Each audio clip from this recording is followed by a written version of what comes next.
Foresight es diseñar el mañana y eso comienza desde hoy. Bienvenidos a Forecast, el mejor podcast inmobiliario de habla hispana.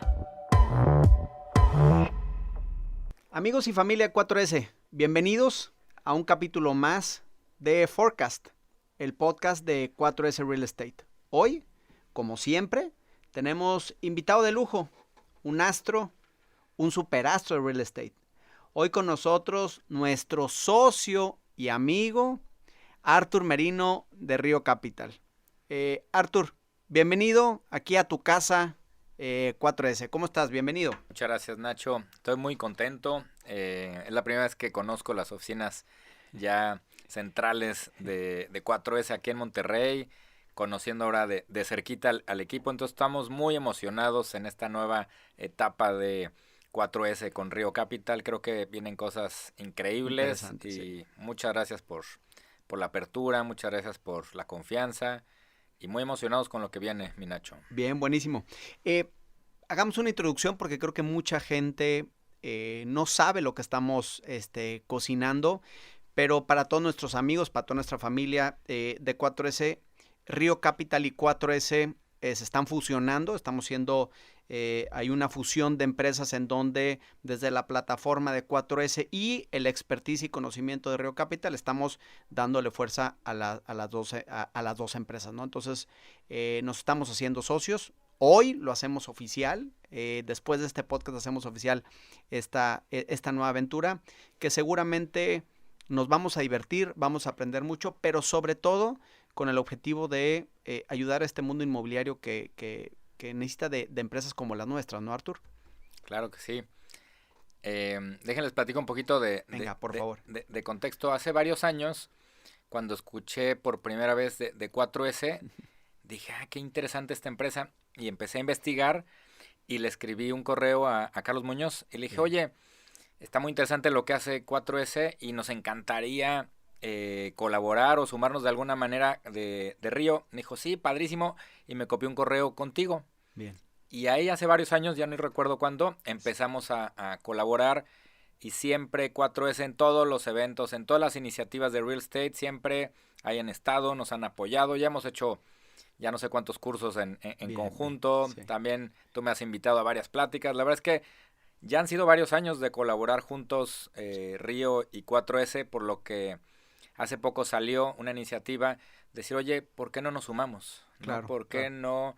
Si atendemos al mismo sector, si hay un tema de agregar valor, de energía, como que vamos muy en el mismo rumbo, y cuando empezamos a aterrizarlo, todo fluyó muy natural.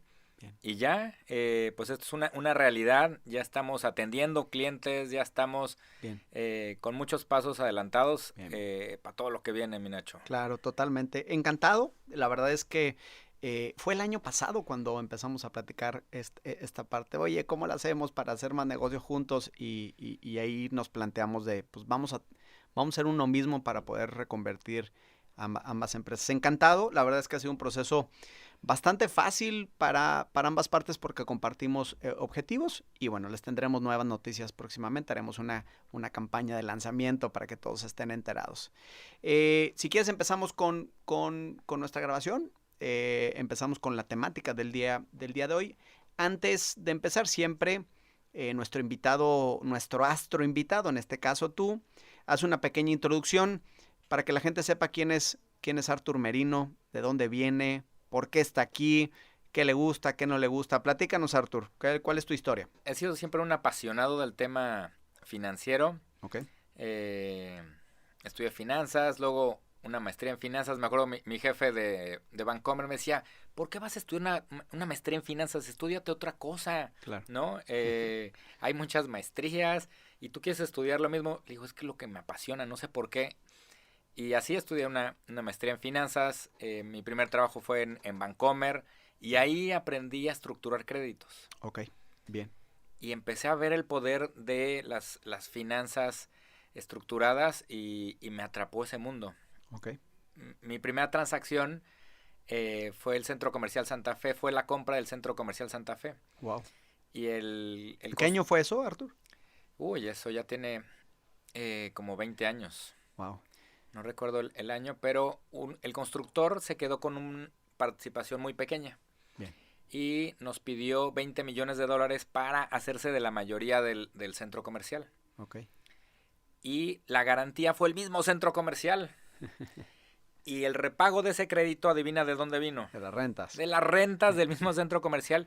Y yo cuando dije esto, yo quiero aprender esto. Claro. Y gracias a Bancomer y luego Scotiabank aprendí a cómo impulsar proyectos inmobiliarios y a cómo, si estructuras bien una operación con inmuebles de valor, con inmuebles bien armados, se crean cosas espectaculares. Claro. Y de ahí me enfoqué en eso. Varios años aprendí y luego dije, esto lo voy a hacer. Solo me salí del banco y arranqué un despacho ya por cuenta propia y así nace Río Capital. Bien, padrísimo. Padrísimo, qué interesante historia. Hace 20 años fue eso, ¿ah? Entonces, sí. Amigos, saquen sus conclusiones de la edad de Arthur Merino.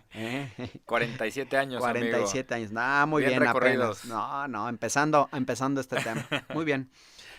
Para nuestros invitados o la gente que nos está escuchando en este capítulo, hoy vamos a hablar de financiamiento inmobiliario, ¿no? De formas, de opciones, porque creo que es una temática que ya no sé si es una época pospandémica, porque pues esto sigue, pero sí es una época en donde ya estamos llegando a una normalidad con algunos cambios importantes en la vida después de que el COVID llegó y nos cambió muchas condiciones, y el mundo inmobiliario está sufriendo una conversión importante en todos los sentidos, ¿no? Está sufriendo una conversión importante en las formas de vender, en la forma de estructurar proyectos, en la forma de desarrollar proyectos, en la forma de pedir dinero, de conseguir dinero y la forma en la que te prestan dinero. Entonces, todos esos hitos importantes hoy en día pues están teniendo un cambio importante. Eso afecta pues, obviamente al desarrollador y afecta al usuario final sin duda, ¿no? Vemos segmentos como las oficinas batallando un poco, el tema de los hoteles, sobre todo el tema business class batallando un poco porque el turístico no le vemos tanto tema. El tema de retail también sufriendo un poco, aunque pensamos aquí en 4S que tendrá un punto de inflexión importante y algunos otros viento en popa y algunos de hecho mejorantes que la pandemia.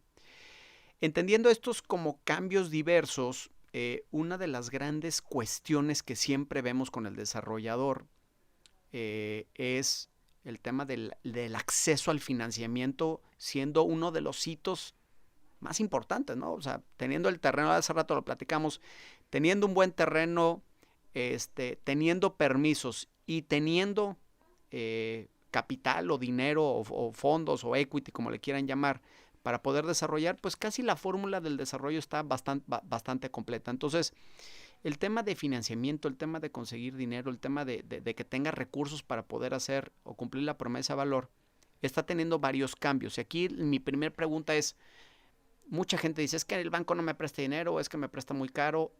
¿En qué estatus estamos? O sea, el financiamiento, México, Latinoamérica, ¿en qué estatus está? ¿Los bancos están prestando, no están prestando? ¿La gente quiere invertir, la gente no quiere invertir? En términos generales, ¿cómo ves tú el mercado?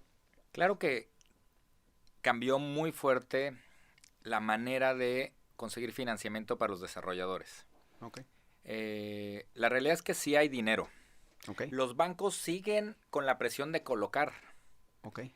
¿Qué es lo que cambió? Que ahora es más difícil acceder a ese dinero. Okay. Imagínate... O sea, lo que me estás diciendo es, los bancos siguen prestando, sigue habiendo lana porque hay una necesidad de colocación.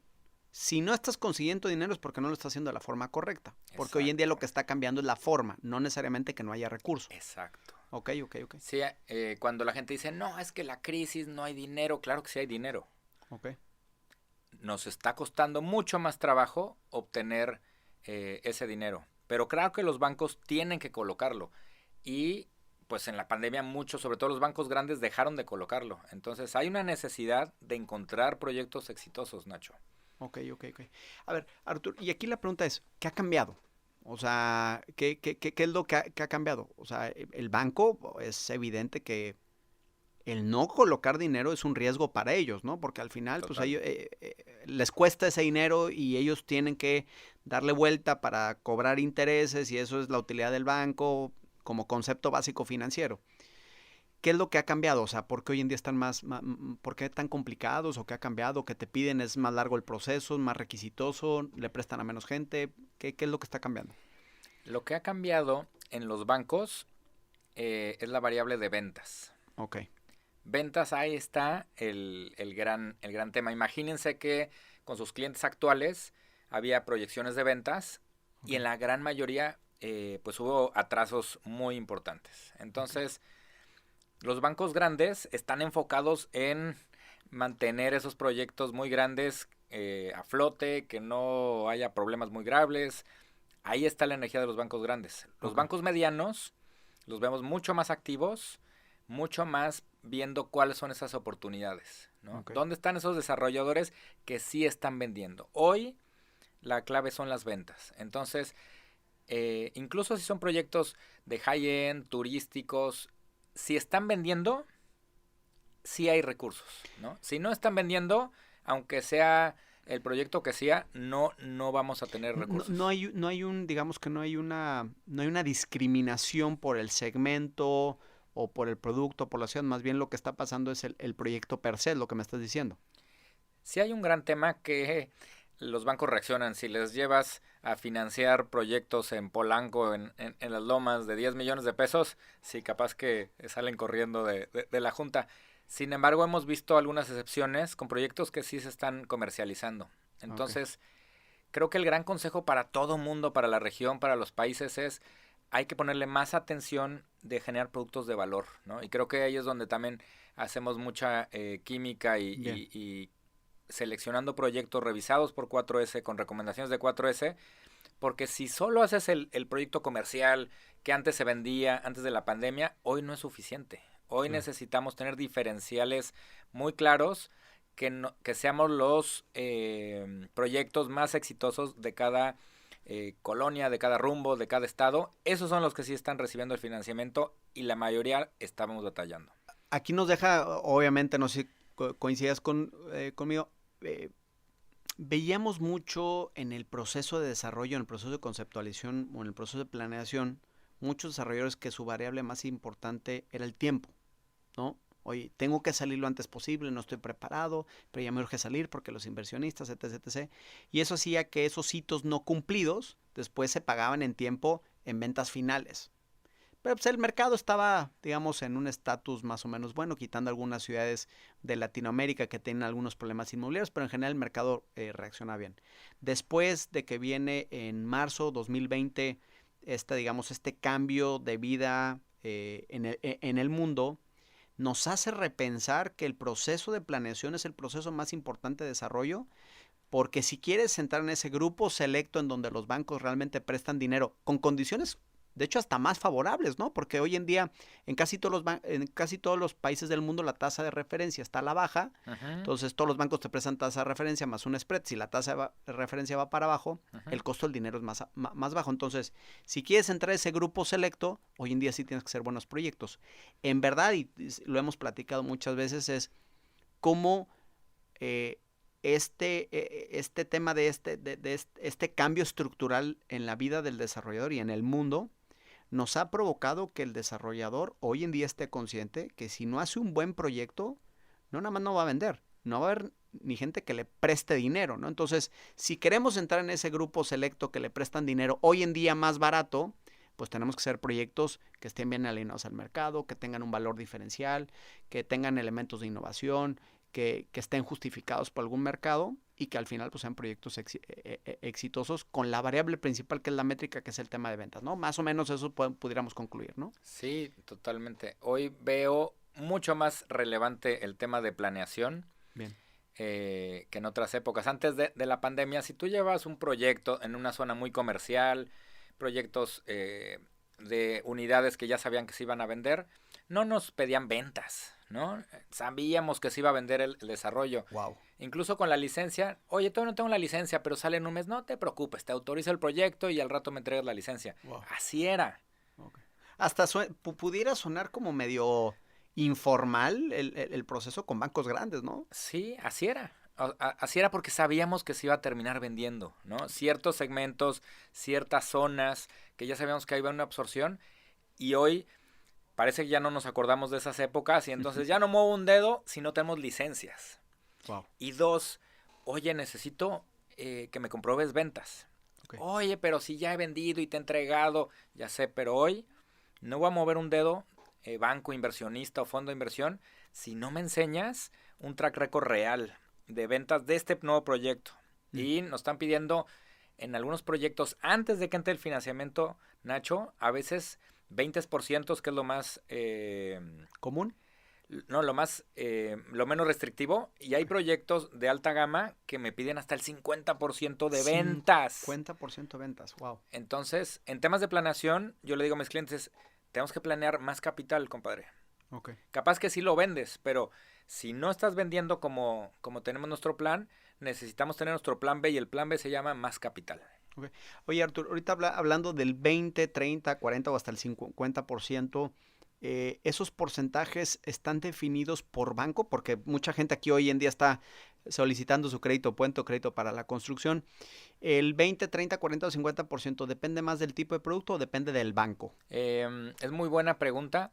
Por mercado, si ya traes en un producto comercial un 20%, ya es algo con lo que los bancos en general lo pueden empezar a procesar. Paréntesis, cuando hablamos de un proyecto comercial, no quiere decir un proyecto de retail, que es un proyecto que no. comercialmente hablando se está moviendo muy bien. Correcto, sí, gracias por aclararlo. Para, entre más alto sea el nivel, si nos vamos en residencial plus y premium, se va escalando, ¿no? Entonces imagínate una escalerita que empieza el 20% y llega al más alto que me han pedido es 50%. Entonces sí tiene una correlación de segmentos, Sí. y entre más alta la gama sea del segmento, Sí. más porcentaje de ventas te piden. Sí. Wow. Y si es un proyecto grande, 200, 300 unidades, llegar al 50% está complicado, ¿no? Sí. Más o menos también para que sepamos, los spreads de los bancos, más o menos en qué rangos andan. Y también creo que depende mucho, nosotros que nos ha tocado participar en muchas juntas de consejo, hay varios desarrolladores y amigos que nos han invitado a ser parte del consejo de sus empresas, y vemos de repente spreads de 3, 4%, y de repente ves unos que traen abajo del 2%. ¿Cuál es más o menos, digamos que, para que la gente que nos esté escuchando, cuál sería un spread adecuado que el banco te debería cobrar, además de la tasa de referencia? Esa es muy buena pregunta. ¿De qué y también, ¿de qué depende? Sí, fíjense que ahorita con el tema de la pandemia, varios bancos aprovecharon para incrementar sus spreads. Okay. Entonces, sobre todo para el real estate, ¿no? Donde se detectaba cierto... Bajó la tía, suben el spread. Sí, así fue. Así fue. Seguramente lo negarán, pero pues sí es un poco obvio. Y más o menos los spreads andan entre 4 y 6%. 4 y 6%. Hace mucho que no veo, pues solo para las grandes tipo 20 y tipo empresas que cotizan en la bolsa pueden llegar a niveles de diferenciales de 2 o 3. Okay. Hace tiempo que no veo esos spreads. Okay. Hoy rangos muy buenos veo cercanos a 4 y a veces hasta 6. Ahí es los diferenciales que he visto. Incluso llegar hasta 7. Arriba de 7 ya son proyectos que tienen más riesgo, o son mezanín que entran antes de las licencias. Y hay bastantes financieras que se fondean y con esta escasez hay varios desarrolladores que antes nunca hubieran aceptado un diferencial de 7 que hoy sí los están aceptando. Claro.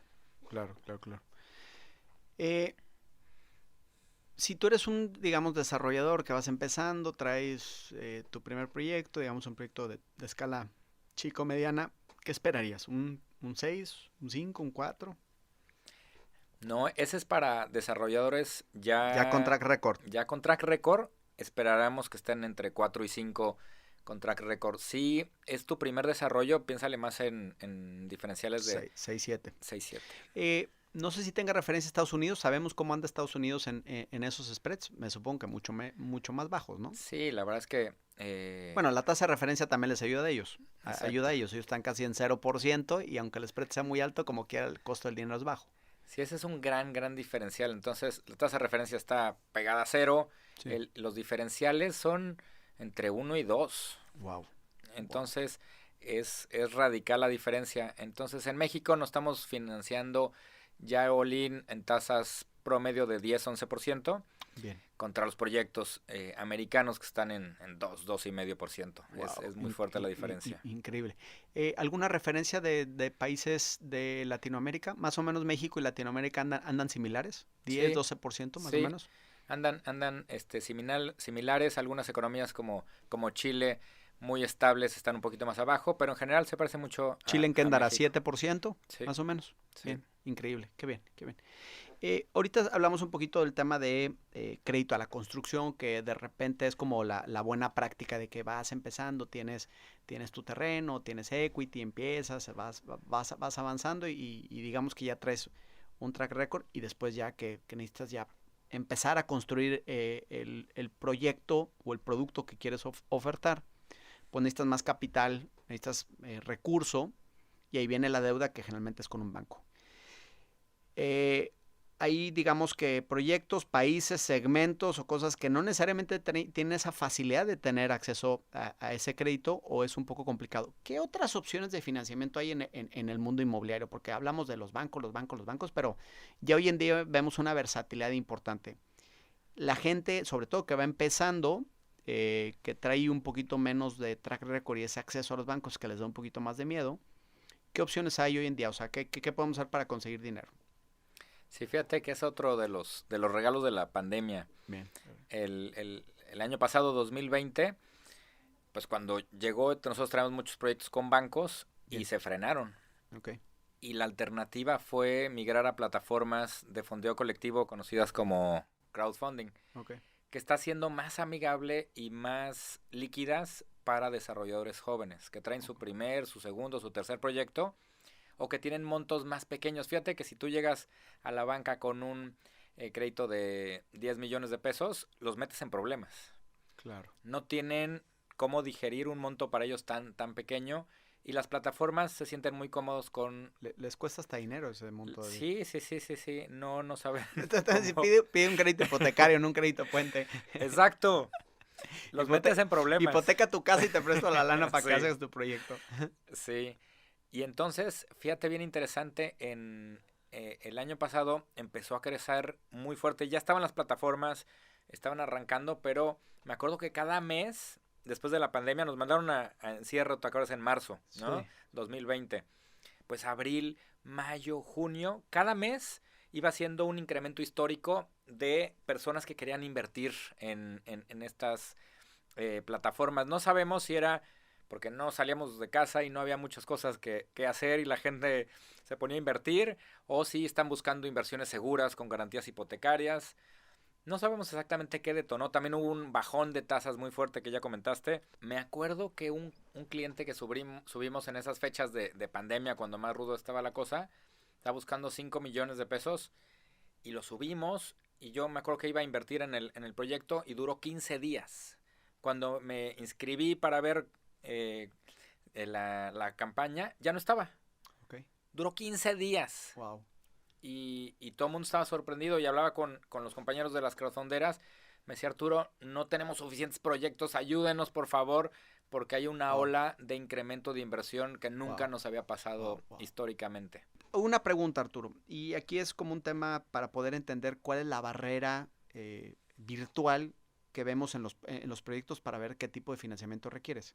¿A partir de cuántos millones de dólares estarías diciendo, oye, de 0 a tantos millones de dólares te vas a crowdfunding? Porque entendemos que de 0 a cierta barrera es más pegado al crowdfunding, por lo que comentabas ahorita, metes un problema a los bancos.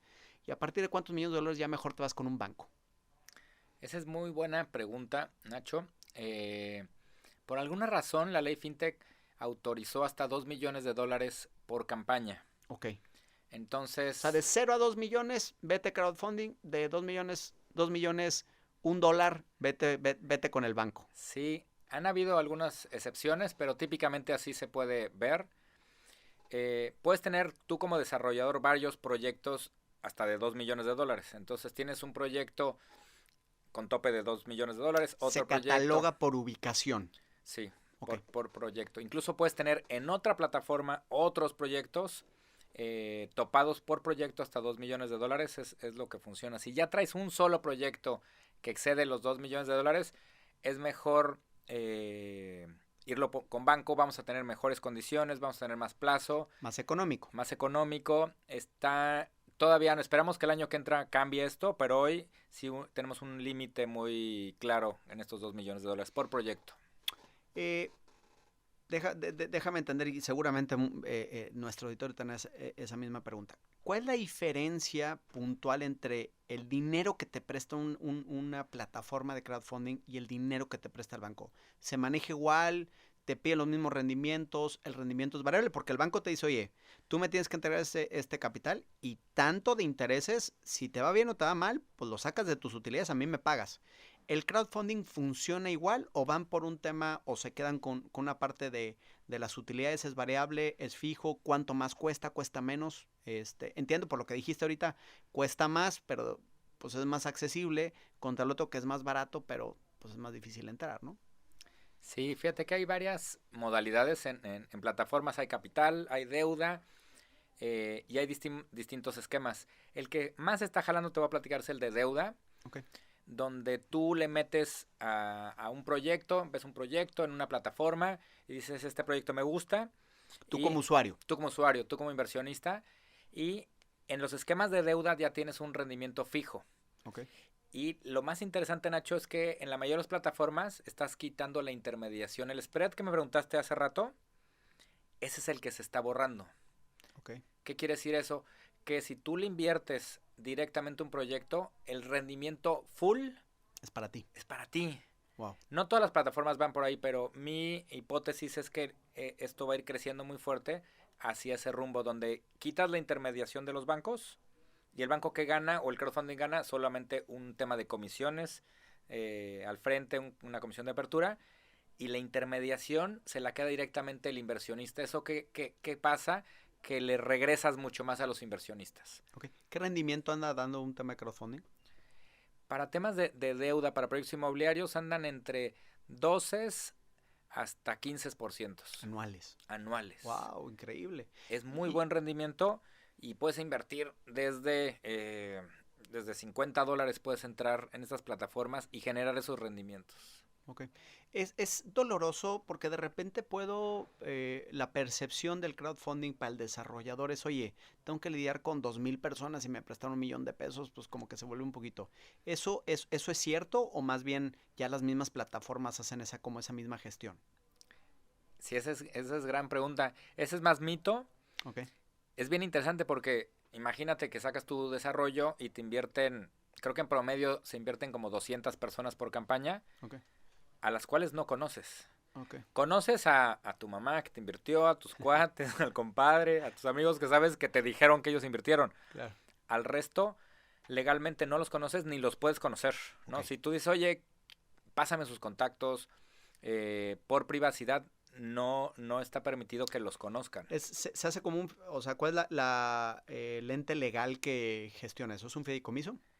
Hemos trabajado con varios. Se puede hacer fideicomiso, se puede hacer SAPI. Al final se define por proyecto cuál es el mejor mecanismo, pero tú como desarrollador lidias con un solo fronting, con un solo contrato, okay, con un solo... Es como si fuera un solo inversionista. Bien. Con ciertas condiciones claras y no tienes que lidiar con los 200 inversionistas. El costo, tú dices ahorita nos estás dando un número entre 12 y 13%, si no mal recuerdo, que le das de rendimiento al inversionista. Eso, pues, obviamente, trasladado en costo al desarrollador, al ser eso más un punto más, a lo mejor es 13-14%. Ese es el costo del desarrollador para el tema de crowdfunding. Entonces, concluyendo eso, pues si el banco anda en 10% más o menos, el crowdfunding te cuesta 4 puntos más, ¿no? ¿Estamos bien? Sí, por eso les decía, para desarrolladores jóvenes, para desarrollos con no tanto track record, que eso va cambiando poco a poco, están pagando una sobretasa de esos 2, 3, 4%. Ok. Sabemos que estos temas en Estados Unidos creo que, y en Europa y en los países de primer mundo creo que van muy avanzado.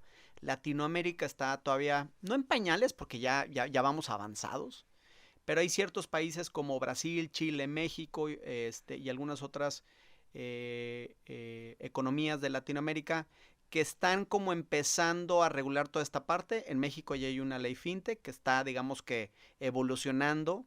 ¿Cuántas empresas de crowdfunding, por ejemplo, tenemos por país? En México, ¿cuántas tenemos? Sé que las tienes todas identificadas.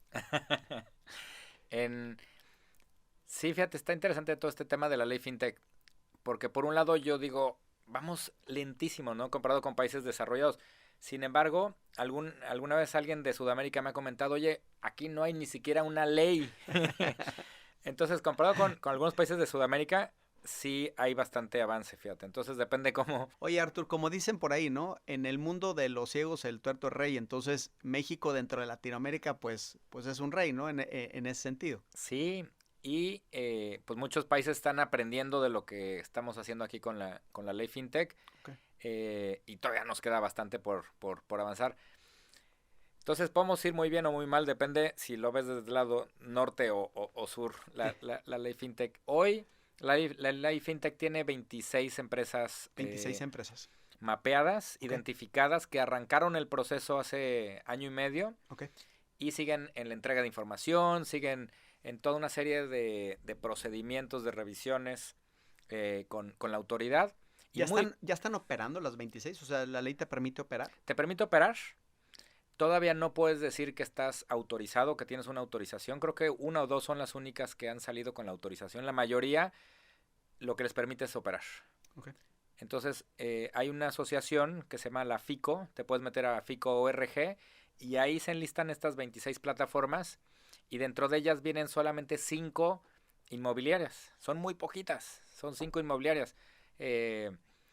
Las 5 es Brick, Expansive, M2 Crowd, Monific y 100 ladrillos. Son las únicas 5 de plataformas. De las 26, 5 enfocadas a temas de real estate. Bien, muy bien. Correcto. Las demás son de cualquier otra cosa de que todo, tú quieras invertir. Medios de pago, donaciones, préstamos. Hay muchos de peer-to-peer, de préstamos a personas directos. Son de todos los demás negocios de crowdfunding. Y la verdad te pones a pensar, son muy poquitas, Nacho. Claro. Son muy poquitas. Nada. 5 para un país, para México. Exacto. Para México, con toda la necesidad de financiamiento que requieres, es nada, ¿no? Nada.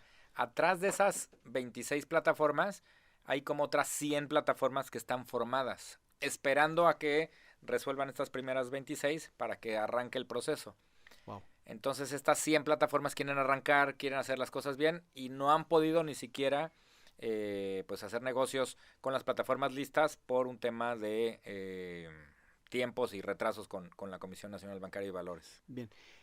Para todos nuestros amigos de Latinoamérica, ya el crowdfunding ya es una opción. Lo que veíamos es, y lo platicamos varias veces, ¿no? O sea, yo siempre he dicho es que yo confié desde el uno en el tema de crowdfunding, nada más que veía que los levantamientos que tenían eran como muy bajos, muy poquitos, y eso en vez de ser una solución, era un problema también. Sí. Porque me estabas 25 millones y de crowdfunding te prestaban 1 millón, pues como decías, oye, que no me solucionas absolutamente, me traes un problema.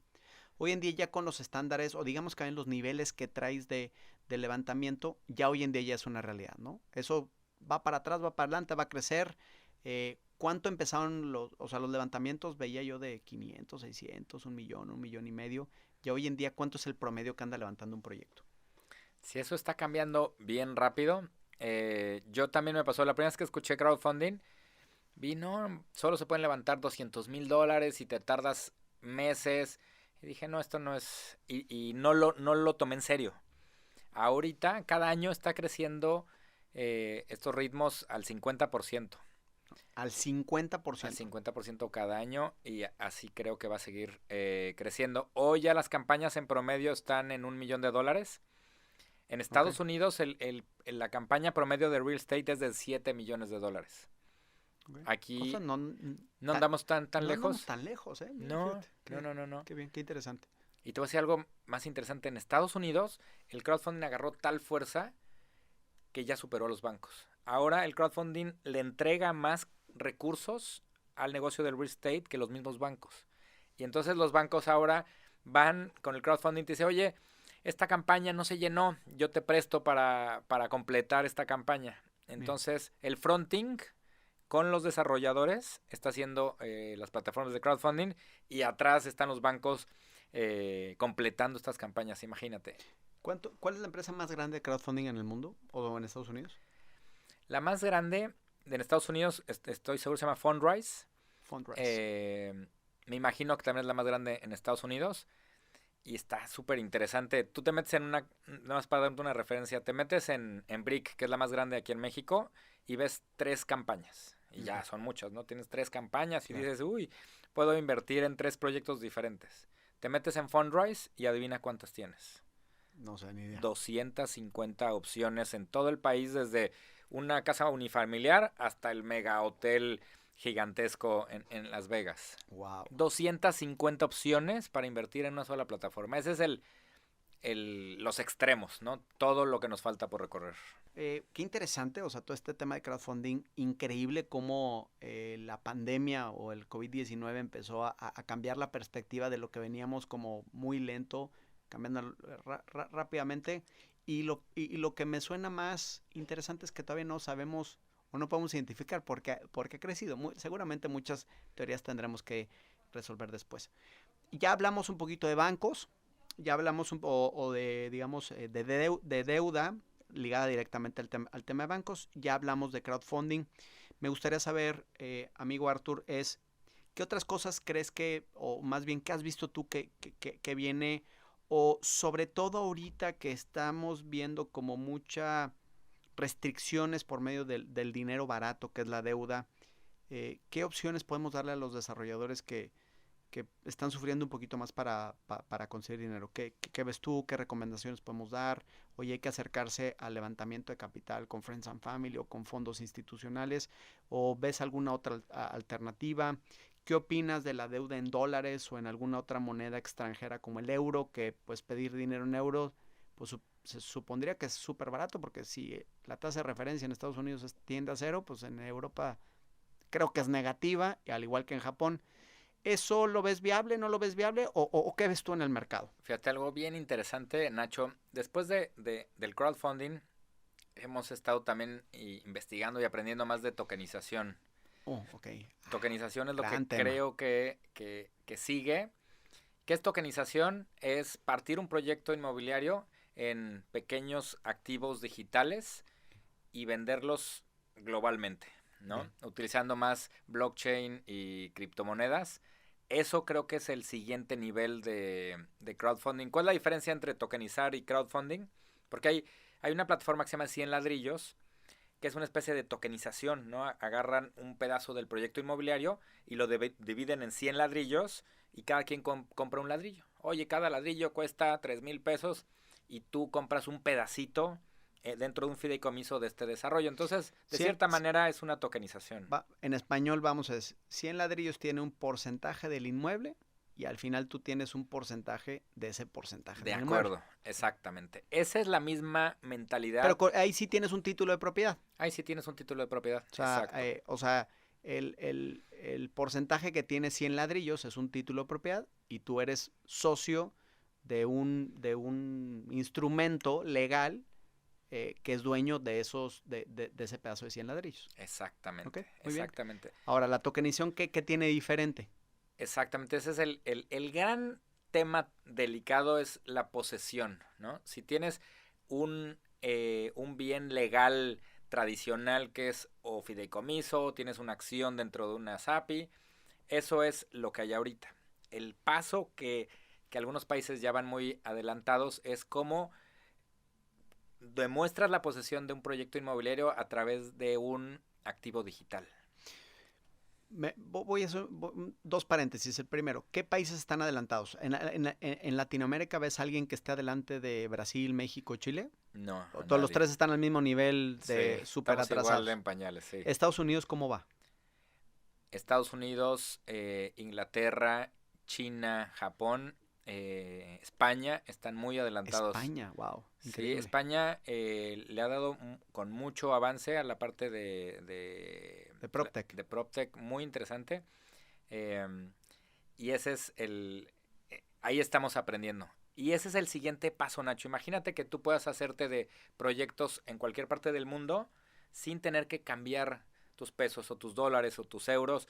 ¿Por qué? Porque te haces de moneda a través de criptomonedas, donde puedes adquirir tokens de distintos inmuebles en el mundo. Entonces ya no tienes restricciones de monedas, fiscales, de casas de cambio. ¿Por qué? Porque títulos de propiedad, temas de notarios, todo eso. Todo eso es los temas que remueve la tokenización.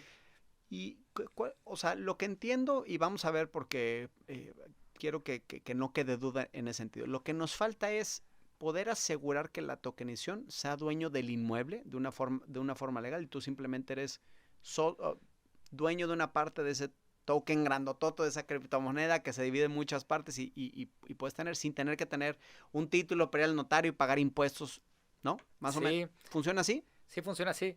De hecho, estamos trabajando en Río con una empresa que se llama MountX, que ya lo lograron, pero la solución es muy cara. Entonces, tienes una propiedad de un inmueble aquí en México, lo tienes en un fideicomiso, y arriba del fideicomiso hay una empresa americana, un LLP, que es dueña del fideicomiso mexicano, y esa puede vender sus acciones bajo la ley y vender tokens. Todo ese proceso legal en Estados Unidos, en México, es carísimo. Okay. Entonces no hace la economía todavía para lo que hemos logrado en crowdfunding.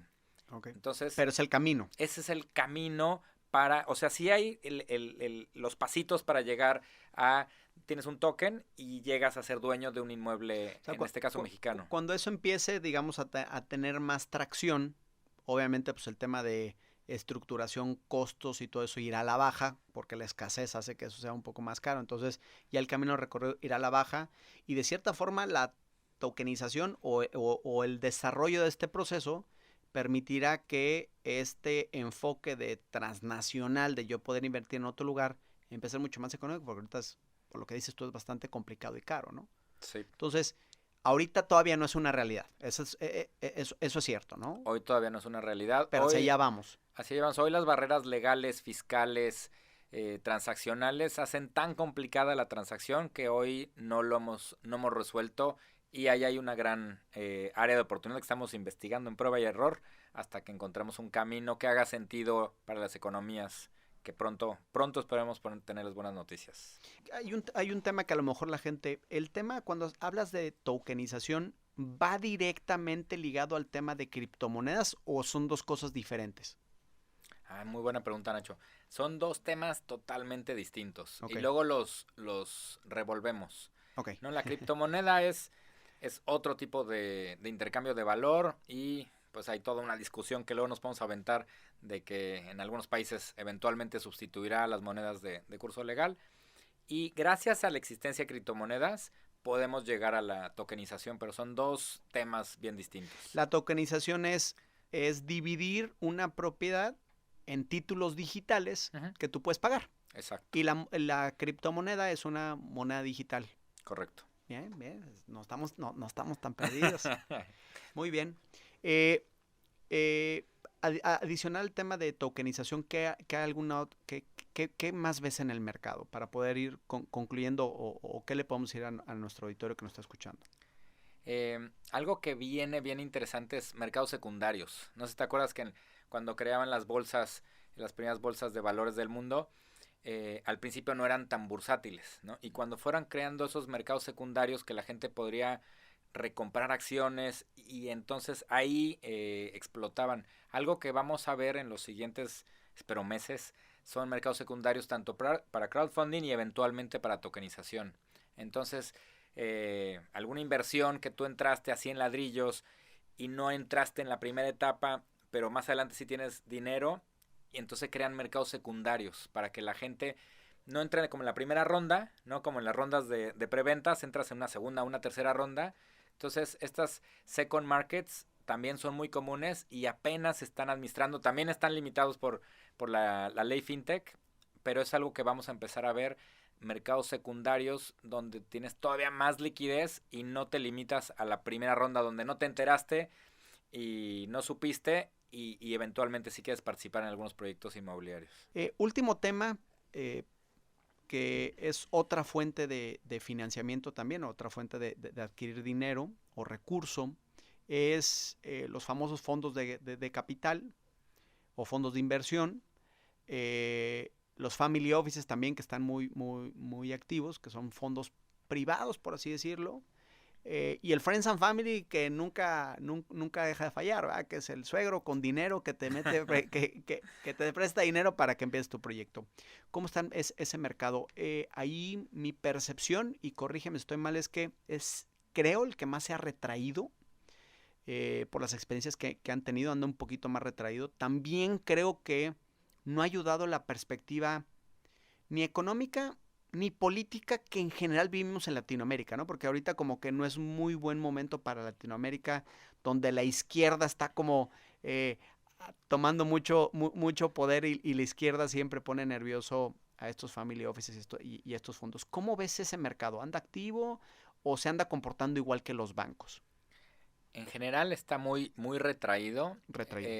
Están siendo, si de por sí son cautelosos, claro, ahora están siendo 1000 veces más cautelosos porque saben que la mayor parte de los real estate están con retos comerciales. Okay. Sin embargo, ahora fíjate, hay una tendencia bien padre de los fondos de inversión nacionales e internacionales a invertir en proyectos de carácter sustentable.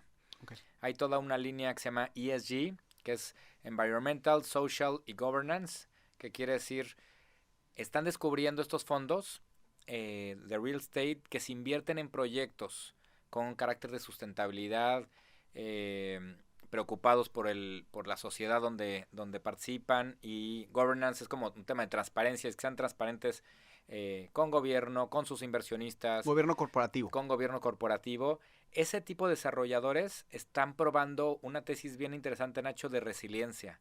¿Qué quiere decir?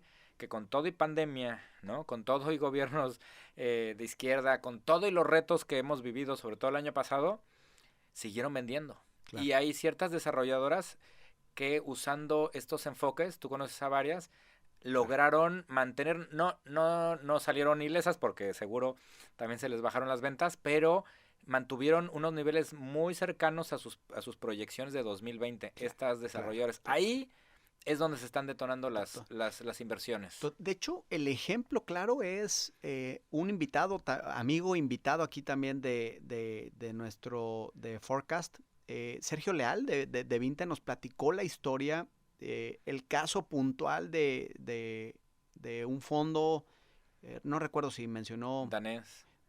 El fondo danés, tienes toda razón, y también ellos se apalancan de fondos americanos, creo que en Nueva York, no recuerdo bien, en donde le pedían mucho ese enfoque, y Vinte es un ejemplo claro de, no importa en qué segmento estés, puedes hacer bien las cosas y teniendo este enfoque sustentable y sí, haciendo las cosas bien, sí, o sea, cuidas el mundo y cuidas a tus inversionistas, creo que las cosas están jalando. Qué interesante, ¿no? Vinte es un ejemplo bien interesante cómo durante la pandemia siguió jalando, siguió vendiendo gracias a este tema de sustentabilidad y gracias a su enfoque de cuidar a sus clientes, de cuidar a los vecinos, de cuidar a sus empleados. Y gracias a eso, en plena pandemia recibió inversiones institucionales. Increíble. Hay un fondo danés que se llama Danish Sustainable Fund, que le metió $20 millones en febrero de este año. En medio de lo peor... Del relajo. Del relajo, Vinte estaba levantando capital extranjero. Y entonces era muy irónico, ¿no? Todas las noticias de todos los retos que tú y yo sabemos. Bien. Y Vinte estaba recibiendo inyecciones de fondos internacionales. Esa es lo que diría... Y poco a poco este tema de sustentabilidad, mi Nacho, va a ir bajando a todos los niveles de bancos, de family offices. Hace tanto sentido que lo que veo poco a poco, y ahora en el evento de Miami, que esperamos estar por allá, también la mayor parte de los fondos van con esa bandera. Estamos buscando proyectos de real estate con enfoques sustentables, y Vinte es un gran ejemplo de esta trayectoria. Un saludo fuerte y fraternal a nuestro amigo Sergio Leal, porque es un ejemplo interesante. Muy bien, pues bueno, creo que con eso hemos tocado todos los temas. Mi estimado amigo y socio Arthur, ¿qué podemos concluir del tema que platicamos hoy? El tema de financiamiento, el tema de acceso a capital, acceso a deuda, ¿qué podemos concluir? ¿Qué le podemos decir al público que nos está escuchando en este capítulo? ¿Qué hemos aprendido después del COVID-19 acerca del tema de financiamiento? ¿Cuál es la gran conclusión desde tu perspectiva? Muchas gracias, amigo. Creo que es un momento de quitarnos de la cabeza que el tema de que no hay dinero, ese es solo un miedo mental que ponemos de excusa. Sí hay capital. Sí hay tanto capital como deuda, sí existe.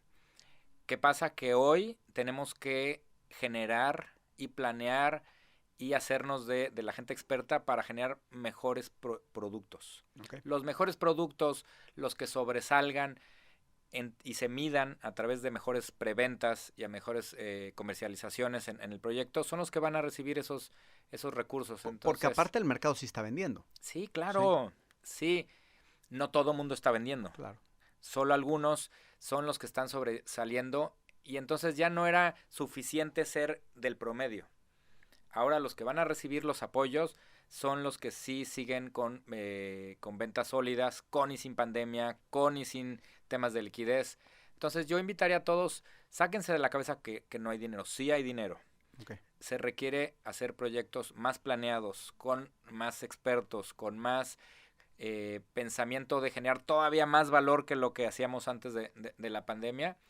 Métanle temas de sustentabilidad, métanle temas de temas sociales, como también lo hace nuestro amigo Pepe Chabot, claro, con temas de transparencia. Ahora estos temas de transparencia a todos los niveles, y más con los temas digitales, se vuelve todavía más relevante.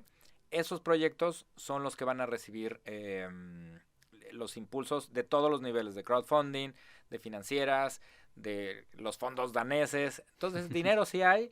Solo hay que trabajar en generar proyectos de mucho más valor, Nacho, es lo que veo hacia adelante. Muy bien, claro, clarísimo. Amigos, ¿ya escucharon?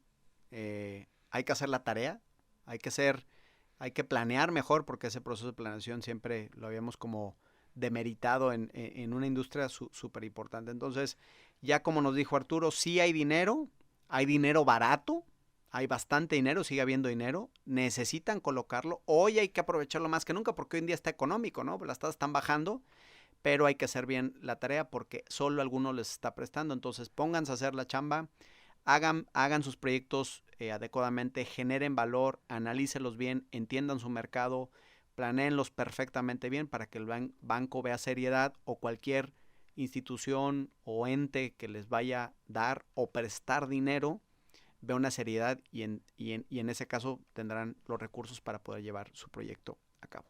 Y con esto, público, amigos y familia 4S, le damos las gracias a nuestro amigo y socio Artur Merino por acompañarnos, una plática súper interesante y bueno, ya saben lo que tenemos que hacer para poder conseguir dinero barato. Artur, amigo, socio, gracias por estar aquí, te agradezco infinitamente el que nos hayas acompañado. Muchas gracias, amigo, saludos a todos, feliz de haber platicado contigo y de seguir aprendiendo y seguir creciendo juntos. Buenísimo.